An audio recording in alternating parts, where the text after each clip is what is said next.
We received a mirror in the shop, and the problem with the mirror is that the back of the mirror has actually been shifted. It actually appears to be too small for the frame, so it's actually really kind of loose. So the first step was to kind of assess what was going on with the mirror itself. So I removed the hanger itself.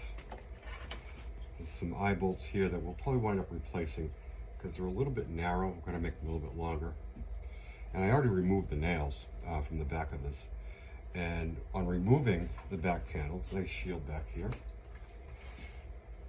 what has happened is over the course of years, because the back was kind of loose and the mirror was bouncing around inside, somebody inserted cardboard and to hold it in place. So I'm going to take the cardboard out. There's actually two pieces here. And then in the mirror itself, what you'll see is you have the typical blocks that you see in mirrors. There's three of them left here, four left in. They've been tacked in with nails. But then there's been some glazing points added to hold the nails in, or to hold the mirror in place. So I think what we'll actually do is remove the nails that are holding these wedges in place, because they're not that solid.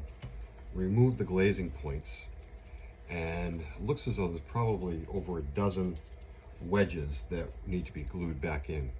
So what we'll do is we'll cut those wedges, we'll cut them out of poplar, and we'll use some hide glue to get them in place to actually then set the mirror in the frame, and then it will hold tight.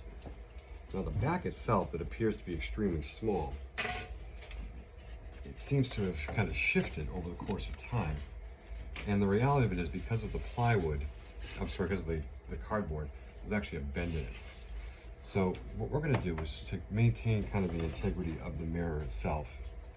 It looks as though I may be able to flatten this out. So water is your friend and also your foe. But in this case, water is going to be our friend.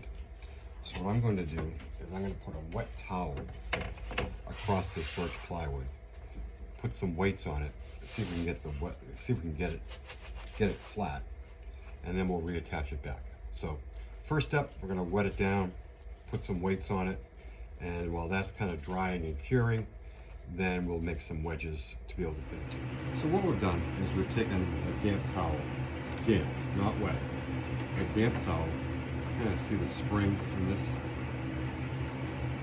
A damp towel across the back of the mirror. And this appears to be 1/4 inch birch or some sort of 1/4 inch plywood. And the biggest spring is here in the middle. So we're going to put some heavy weight right here in the middle, and then kind of distribute weight evenly across the whole mirror itself. This is actually pretty flat, so I think we'll put something on that. Box of nails, that'll work.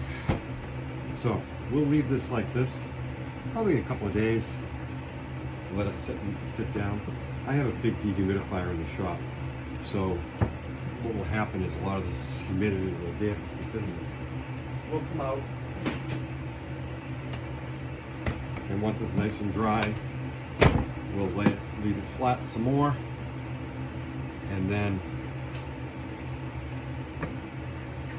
get it back onto the back of the mirror. So paint cans, a couple of jugs of nails, and an old vise that will hold it. And we'll give this a couple of days to kind of sit itself out. Once I know the towel is dry, then we'll know for sure that this is probably going to be flattened out. So next steps would be to work on the back of the mirror and get those blocks into the frames. To make the wedges for the back of the mirror, we're going to use the bandsaw. And we set the bandsaw table to roughly a 25-degree angle, which matches the existing wedges that are there. And I got a piece of 3/4 inch poplar by 1 inch. And we ran that through, got a straight edge on the table saw, on the bandsaw itself. Ran that straight through. And as she came out,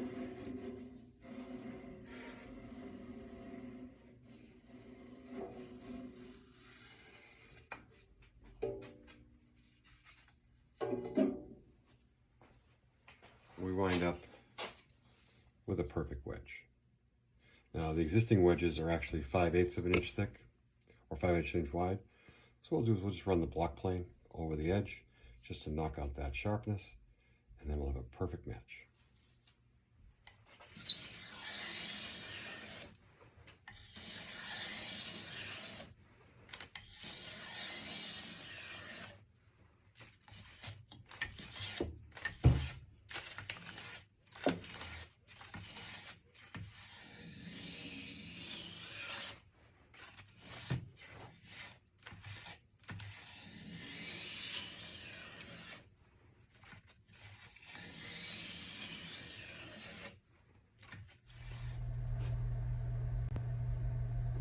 With the wedges in place and the back flattened, we can now get to putting the back on.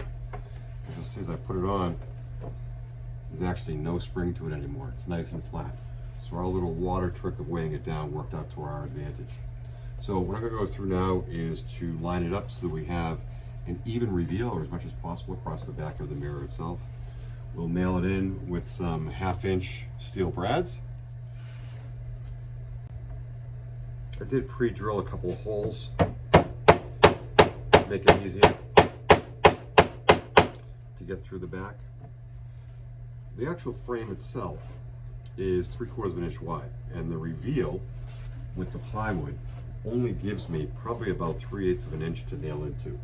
So it was important to get the pre-drills to make sure that I was going to be able to hit the mahogany in the back of the mirror.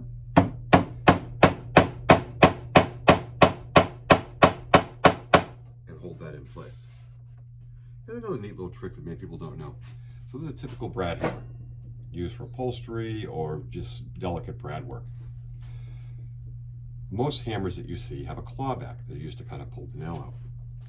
The purpose behind the point on this hammer is to actually get it set, use the back of the hammer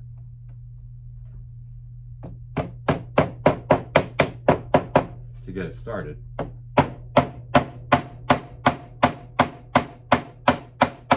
and then finish it up. And then we'll reach out to the customer and they can pick it up and hang it back into their home. Thanks for tuning in and watching the video on restoring this beautiful mirror.